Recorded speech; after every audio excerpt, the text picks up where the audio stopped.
आपने सुना शिवकांत जी का पक्ष, अब मैं आपका पक्ष जानना चाहता हूं दादा।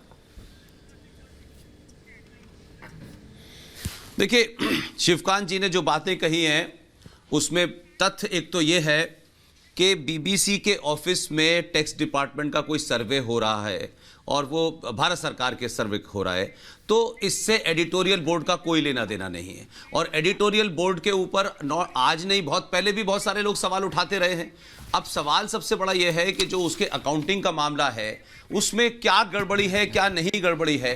तो ये तो हम तो पहली बार सुन रहे हैं कि किसी विदेशी चैनल के उसमें जाकर के टैक्स के बारे में पूछताछ हो रही है। इससे पहले तो हमने कभी नहीं सुना।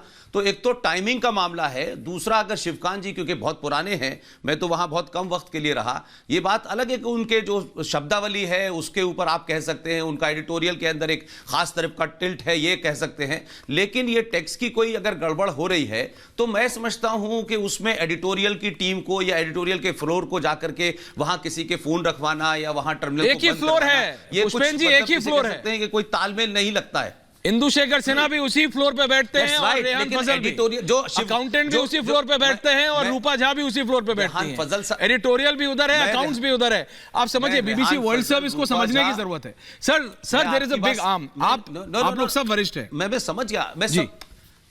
मेरी बात मैं कह रहा हूं कि रूपा झा, रेहान फजल और सीमा चिश्ती एचुरी, इन सबके साथ मैं काम कर चुका हूं, वहां था। मैं सिर्फ ये कह रहा हूं कि अगर वो एक फ्लोर पर भी हैं और शिवकांत झा साहब जैसे शिवकांत जी जो है इतने पुराने जर्नलिस्ट हैं और बीबीसी में रहे, अगर वो ये कह रहे हैं कि आपने वहां के लोगों के टेलीफोन रखवा लिए हैं और उनसे सवाल जवाब नहीं हो रहा है और सब कुछ कर रहे हैं, तो उसका तो कोई मतलब ही नहीं है।